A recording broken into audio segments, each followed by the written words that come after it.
So the Colts have Fever players out. Sophie was not there, but they give everyone jerseys. And Caitlin Clark grew up in Iowa, is a Chiefs fan, refused to wear the Colts jersey. She just held it up like this. And she hasn't gone out and said, like, I didn't do it because I'm a Chiefs fan, but the internet was like, she's a real one. I love it. And it's just like... Caitlin Clark is more than just the WNBA's public face. Sophie Cunningham claims that she is in charge of everything in Indiana. Fans are going crazy over what Cunningham just disclosed on her podcast, and league insiders are in a panic. We're talking about a commissioner who was recently completely trashed on social media, LeBron-level control, and covert team tactics to bring her down. However, this is the topic that no one is discussing. This is much more than just basketball. This is about a league that wasn't prepared for what Clark had to offer: power and jealousy. Everything we believe to be true about the WNBA's purported sisterhood is altered by what Cunningham revealed. When Sophie Cunningham sat down for her most recent podcast episode, she didn't hold back. Nobody anticipated the bombshell she dropped, and the consequences are still being felt. Playing for the Fever is not all that Clark does. She essentially runs the show like a seasoned superstar who has been in the game for 10 years, controlling the offensive scheme and having a significant say in team choices. Even after years of establishing herself, Cunningham likened Clark's effect to that of LeBron James, stating that she possesses the kind of power that most rookies could only imagine. Nor was this a mere observation. Having played with some of the top names in women's basketball, Cunningham is well versed in the league. People pay attention when she speaks. Basketball communities were rocked by the discovery since it validated many people's suspicions that no one dared to voice.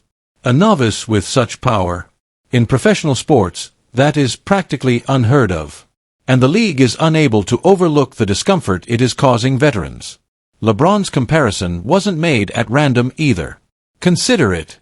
Even LeBron had to earn his stripes before front offices began constructing entire teams around his vision, despite the fact that he entered the NBA with enormous hype.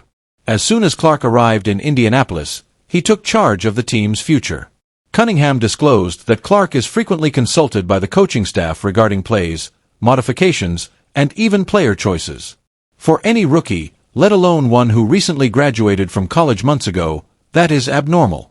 According to Cunningham, Clark hasn't let her down since the Fever effectively gave her the keys to the kingdom. She has demonstrated her ability to manage the task. However, there is a lot of friction in the league because she has it at all. A 22-year-old is using authority that veterans who have worked for years have never been given. However, Cunningham's revelation of what was going on behind closed doors during Clark's first season was the real tea. Teams weren't merely attempting to outscore her on the scoreboard. They were planning to physically and psychologically destroy her. Cunningham disclosed that the Phoenix Mercury, her former team, made open discussions about making Clark's life miserable during every game in the locker room. Toughen, hurry up, get violent, push the limits of what referees would call, and see if the college star could handle the big leagues when things got dirty with a straightforward but brutal tactics. Under the pretense of veteran hazing, this was psychological warfare, not basketball. The Mercury players publicly talked about how they needed to put Clark to the test, smack her around, and let her know that the WNBA wasn't going to throw a red carpet party simply because she attracted millions of viewers and corporate sponsorships.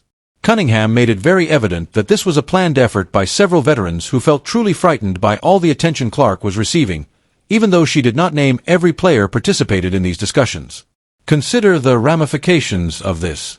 As Clark entered venues where opponents had practically planned how to scare her, she was being hailed by the media as women's basketball savior. Her encounter with physical play wasn't coincidental or merely a feature of the game. It was planned, deliberate, and intended to convey a message. Veterans wanted to see if she would fight back or give under to pressure. They wanted to know if Clark was just another overhyped collegiate talent who would struggle against professional competition, or if the hoopla was genuine. Every grievance raised by Clark supporters over her treatment during the season is validated by Cunningham's admission. The moment that altered everything then arrived, and made Cunningham Clark's unofficial bodyguard during a heated game between the Fever and Mercury. Things quickly got out of control when Clark got tangled up with a Mercury player in what appeared to be a purposefully rough exchange. Suddenly, Cunningham was in the middle of it all, defending her new teammate with an intensity that shocked everyone watching. The cameras captured everything Cunningham got in, threw her body between Clark and opponents, and made it very clear that anyone coming for Clark would have to go through her first. The internet blew up. Videos of Cunningham defending Clark received millions of views on all social media sites. Everyone was discussing it on YouTube, Instagram, TikTok, and Twitter. Almost quickly, her following grew from 400,000 to over 1 million, and companies began contacting her for collaborations right away. You know what she did during that game that earned her a $900 fine? She essentially dared the league to penalize her once more by wearing it as a badge of honor. Later, Cunningham quipped on social media that it was the greatest $900 she had ever spent since it demonstrated to the world her position and the sacrifices she was prepared to do for her teammate. She didn't prepare for or try out for the enforcer role, but once she accepted it, there was no going back. All of a sudden, Cunningham was more than simply a reliable WNBA player. As the only player in the league prepared to openly defend the rookie, she served as Clark's guardian. Everybody else seemed determined to destroy. Not only did that viral incident increase her prominence, but it also drastically altered how players and fans perceived Cunningham's role on the team and their relationship. In the off-season, Cunningham made the decision that she wasn't done stirring things up and building relationships with league executives. During an interview, WNBA Commissioner Kathy Engelbert made certain remarks that offended some individuals, especially when she brought up Clark's name and a sum of $16 to $19 million. Although Engelbert's suggestion that Clark's entrance resulted in significant financial advantages for the league is factually correct, her statement gave the impression that the league should be given credit for Clark's star power rather than admitting that Clark was the cause of the financial boom. When Cunningham became enraged, she rushed to Instagram and blasted Engelbert in an unambiguous post. Within minutes, the message went viral after she referred to her as the WNBA's most deluded leader. Players, fans, and media figures all offered their opinions. Cunningham was commended by some for speaking truth to power and expressing opinions that other players were too afraid to voice in public. Others thought she crossed a line and disrespected the commissioner in a way that could hurt her career long-term. However, no one could ignore it. With the post all over the place, Engelbert found himself on the defense and had to respond to criticism from one of the most prominent players in the league. Cunningham wasn't blasting Engelbert for no reason at all, nor was he merely attempting to create drama for attention. She was truly incensed that the commissioner appeared to be claiming credit for Clark's influence while neglecting to shield her from the brutal play and targeting she endured during the whole season. Cunningham claims that the league office did nothing significant to stop Clark from getting crushed game after game. The criticism was unedited, direct, and personal. Cunningham avoided using formal or diplomatic words. She didn't later apologize for saying exactly what she meant to say. Given that the WNBA is still a relatively small league and that a player's career may be seriously harmed by burning bridges with leadership, the decision was dangerous. However, it's obvious that Cunningham came to the conclusion that speaking up was preferable to being silent. Fans who had been dissatisfied with the way the NBA handled Clark's first season used her Instagram post as a rallying cry. It also revealed a widening gap between players who think special treatment compromises the sport's competitive integrity and those who think the league must safeguard its stars. The discoveries from the podcast continued and intensified. Cunningham didn't stop at complimenting Clark's skill or standing up for her dignity in the face of criticism. In an NSFW tirade that had listeners rewind and share clips everywhere, Cunningham went all out against anyone who didn't recognize Clark as the league's undisputed face. She called out critics and doubters by name and reputation, saying that anyone who doesn't see Clark as the WNBA centerpiece is literally dumb and probably jealous of the attention she's receiving. She wasn't playing politics or holding back.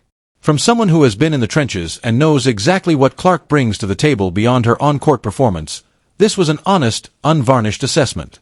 Cunningham went into great depth about how Clark's influence extends far beyond numbers, highlights, and Instagram followers. She has sold out previously half-empty arenas, swamped ticket websites, and made casual fans who had no interest in the WNBA suddenly tune in religiously to watch her play. She has also brought unprecedented public exposure to women's basketball. Sales of merchandise surged. TV viewership increased by 2 and 3 times.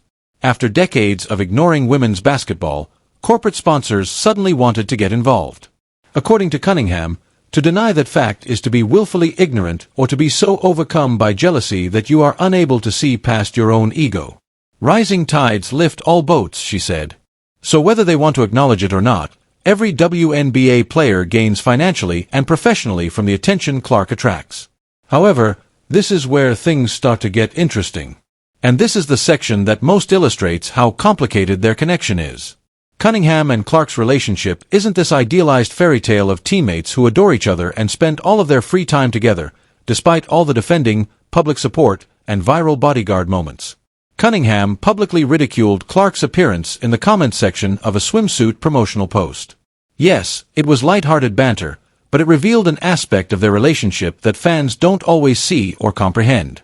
They don't wear matching friendship bracelets and are best friends. They are rivals who appreciate each other's skills and recognize each other's contributions to the team, but they aren't scared to poke fun at one another when the situation demands it or when one of them does something deserving of ridicule. Cunningham has never been the kind to pretend to be close to someone simply because it looks nice on social media or to fabricate connections for public consumption. Apparently, Clark isn't either. Instead of being buddy-buddy off the court or spending a lot of time together outside of team activities, their relationship is based on respect for one another, a shared competitive spirit, and a sincere knowledge of what it takes to succeed at the highest level. They encourage one another throughout practice, support one another when things get tough, and don't hesitate to confront one another when needed. In actuality, that is far more significant than some manufactured bond that exists solely for team PR and Instagram posts. Real relationships have layers, and often the finest teammates are the ones who maintain authenticity even while the cameras are filming, as the bikini comment demonstrated. What does this actually imply for Clark, the league, and women's basketball going forward? With a level of influence that utterly defies all conventional norms and rewrites the rules on the treatment of rookie superstars, Clark has entered the WNBA. She's not waiting her turn, paying dues, or discreetly picking up tips from veterans who believe they know better. She is demanding respect, receiving it right away, and changing the way the league functions both on and off the court. Franchises have had to reconsider their marketing plans, roster formation, and even TV deal negotiations as a result of her presence.